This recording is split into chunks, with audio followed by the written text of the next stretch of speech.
안녕하세요. 코인우먼입니다. 오늘은 2023년 7월 5일 수요일입니다. 구독과 좋아요, 알림 설정 정중히 부탁드리며 오늘 영상 시작하겠습니다. 한 유명한 암호화폐 분석가에 의하면 XRP가 $1000에 도달하는 것은 당연하다고 트윗을 통해 밝혔는데요. XRP의 가치가 오르기를 기대하는 다양한 분석가들 중에 한 명의 시나리오인 만큼 참고만 하시면 될 것 같습니다.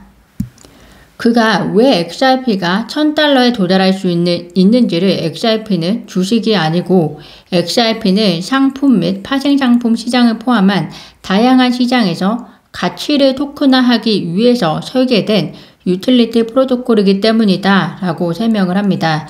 제 이해가 맞다면 XRP는 즉 파생상품 시장 내에서 교환, 거래, 저장 수단으로서의 역할을 하는 유틸리티 토큰이기 때문에 XRP 가격이라는 것은 파생상품의 시장의 크기와 그 안에서 XRP가 가치가 있는 토큰으로서 어느 정도 효용성이 있는지에 따라서 XRP 가격이 결정될 수 있다라고 이해가 됩니다.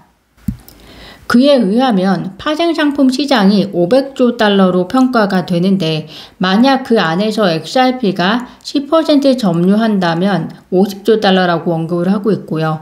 이것을 아마 XRP 수량으로 나누었을 때 못해도 $1000는 무난히 도달할 수 있는 가격으로 계산을 한 것 같습니다. 요즘 비트코인이 거대 투자자들의 ETF 신청으로 다시 활기를 찾아가는 느낌인 반면에 리플이 크게 모멘텀이 없는 상황이라 이러한 추정이 기분 좋은 내용일 수도 있지만 단지 이 로직만 기준으로 봐서는 $1000에 도달하기 위해서는 XRP가 파생상품 시장 내에서 가치 수단으로서 어떻게 자리 잡을 수 있을지 그 효용성이 매우 중요한 기준이 될 것 같습니다. 파생상품 시장이 아무리 크다 하더라도 XRP가 공식적으로 시장 내에 있는 모든 구체적인 분야에 걸쳐서 가치 수단으로서 자리 잡지 않으면 사실 10%라는 점유율을 가진다는 것은 보통 힘든 일이 아닐 거라고 생각이 들고요. 그래도 현재 리플이 부동산이나 각종 분야에 있어서 XRP를 매개체로서 활용도를 높이고 있는 것은 어쨌든 이에 대한 노력의 일환으로도 보여지기는 합니다. 리플 XRP의 현재 새로운 모멘텀이 없는 상황이고 또 소송에 대한 약식 판결 일정도 불명확한 상황이기 때문에 XRP 가격도 답보 상태인 것 같습니다. 그래서 그런지 XRP에 대한 새로운 모멘텀은 코인베이스에 XRP 재상장이 되어야만 한다라고 다시 노이즈가 일고 있는 상황입니다. 이에 대해서 친리플 호주 변호사 빌 모건이 본인의 트윗을 통해서 코인베이스는 XRP에 이중 잣대를 적용하고 있다 비난하고 있습니다. 그는 코인베이스가 SEC가 소장에서 언급한 증권 분류 암호화폐들의 거래 지원은 계속해서 유지하고 있는데 XRP 상장 폐지는 그 상태를 계속 지속하고 있다. 2021년 2월 초 코인베이스 XRP 상장 폐지만을 놓고 이야기하는 것이 아니다. 그들은 XRP 거래를 재개하지 않으면서 2차 시장에서의 토큰 거래가 하위 테스트를 충족하지 않는다고 주장하는 모순된 논리를 펼치고 있다라고 강조했습니다. 빌 모건의 논리에 대해서 저도 상당히 동의를 하고요. 현재 코인베이스가 펼치는 SEC의 권한 문제라든가 혹은 2차 시장에서의 하위 테스트에 관한 논리라면 당연히 XRP는 상장 폐지되지 말았어야 하고요. 또 주주 등 회사를 둘러싼 여러 이유들도 있을 수 있기 때문에 그런 이유 때문에 당시에 상장 폐지했었더라도 다시 재상장했었어야지 2차 시장에서의 하위 테스트에 관한 그런 논리들이 그들의 논리가 맞아 떨어지는 논리라고 볼 수 있을 것 같습니다. 특히 하다못해서 코인베이스가 힘먼 문서를 SEC와의 소송에서 활용하기까지 했는데요. 그런 부분에서는 코인베이스의 XRP에 대한 행보가 참으로 안타깝기는 합니다.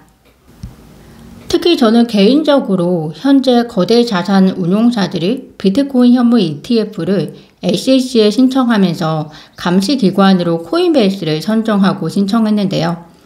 아시다시피 코인베이스가 지금 SEC와 소송 중에 있고 특히 SEC 입장에서는 암호화폐 거래소가 커스터디라든지 마켓메이커 등의 업을 동시에 하는 것은 있을 수 없다라는 입장을 가지고 있음에도 마켓에서 다양한 플레이를 하고 있는 코인베이스를 선정한 것은 코인베이스가 XRP를 상장 폐지했던 행보와는 정반대의 모습이지 않을까 생각이 듭니다. 만약에 거대 자산 운용사들이 현재 코인베이스와 SEC 소송을 문제 삼았다면 감시기관으로 코인베이스를 신청해서는 안 되는 일이지 않을까 생각이 드는데요. 이에 대해서 코인베이스의 과거 행실을 어떻게 생각하는지 궁금합니다. 리플 임원들이 최근 공식 암호화폐 사이트를 통해서 영국의 암호화폐 규제안은 이정표적 성과로 남을 것이다 라고 영국의 이러한 접근 방식은 미국이 점점 더 암호화폐 산업 규제에 뒤처지고 있음을 보여준다 라고 지적을 했는데요. 이러한 지적에도 불구하고 그러면 리플은 왜 미국을 떠나지 못하고 있는가 라는 의구심이 많이 들 것 같습니다.